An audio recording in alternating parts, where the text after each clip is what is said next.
Leah, and I am up in the mountains this week, a little working retreat. We came up because it snowed recently, so I get to hang out in this lovely mountain house this week. And that if the live stream cuts out, it's because um, like it just did. It's because the Wi-Fi up here is as loud as the city. So let's do our usual beginning.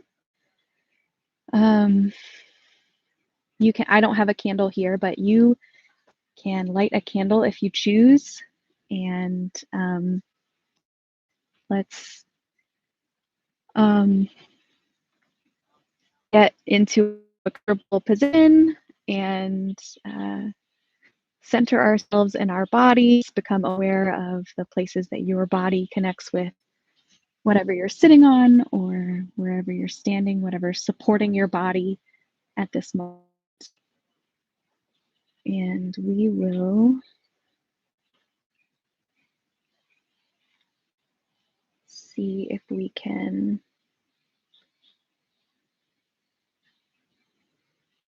find a good practice. So again, I want to just preemptively say that if the stream goes in and out, I apologize. This practice will hopefully record anyway, but if not, I will re-record it and post it, and you can use it later. So this is a practice that hopefully will help build resilience by giving us a method to not be our own worst critic. Sometimes we are our own worst critics, and we don't deserve to be treated the way that we treat ourselves sometimes. So this is a practice to help with that. So let's breathe deeply a few times, deep into your diaphragm, into your belly. In and out. 2 more times, in and out. Once more, in and out.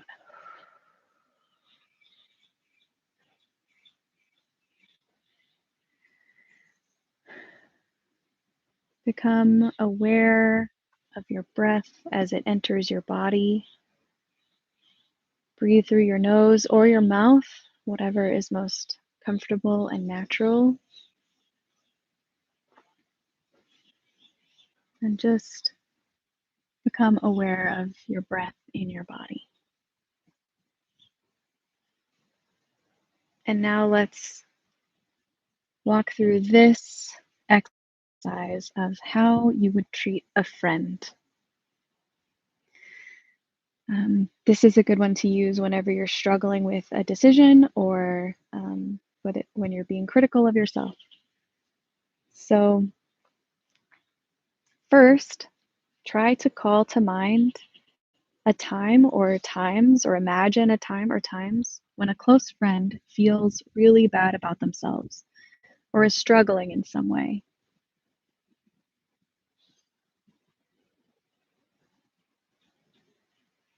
You don't have to imagine a real situation. You can imagine just a close friend who is struggling or feeling bad about themselves.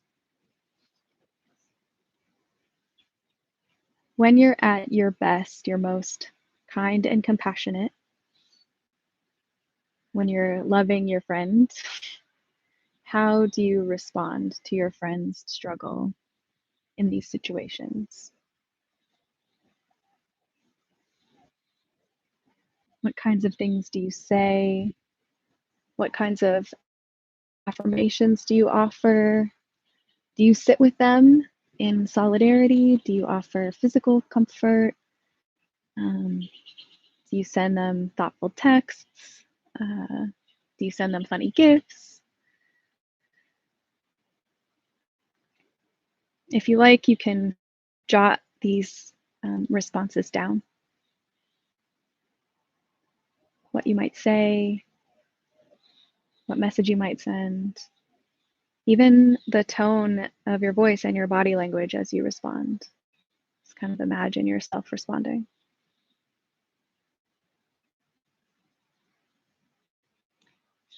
Now, or imagine how that feels.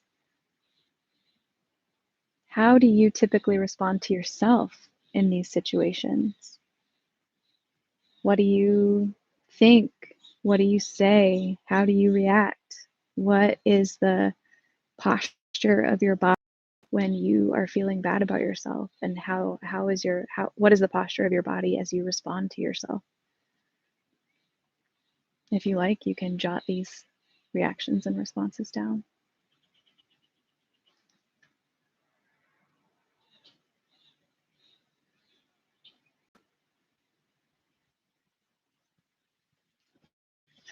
As you compare these two kinds of responses, do you notice a difference? Do you notice that one is kind and compassionate and one is critical and unloving? If you do notice a difference, it's worth it to ask why that difference exists. What factors or fears come into play that lead us to treat ourselves and others so differently?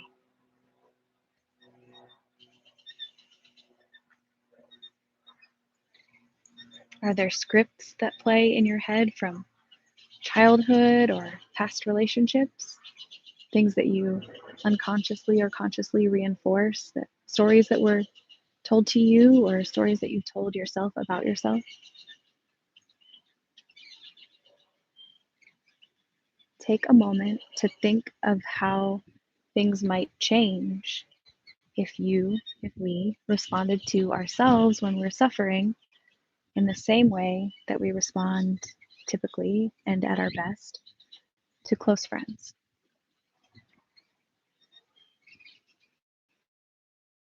What would be if we treated ourselves with compassion and care and support?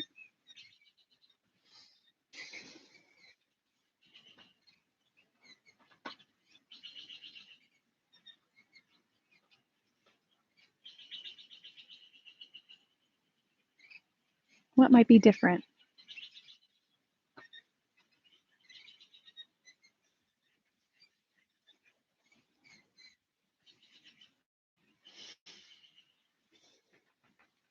I hope that next time you are struggling, I hope the next time that I am struggling, I remember to myself care about, because I like to think that I care about yourself as well.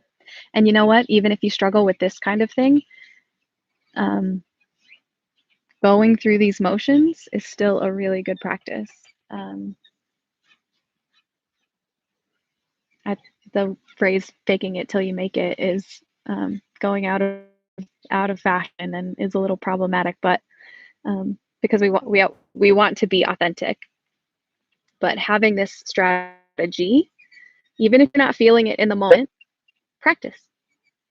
Practice doesn't mean being fake. So I hope this is helpful to you. I hope you've enjoyed the beautiful scenery with me of Julian, California. Should have been facing that way, huh? And I hope we'll see you again next time right here on our channel. Make sure you subscribe.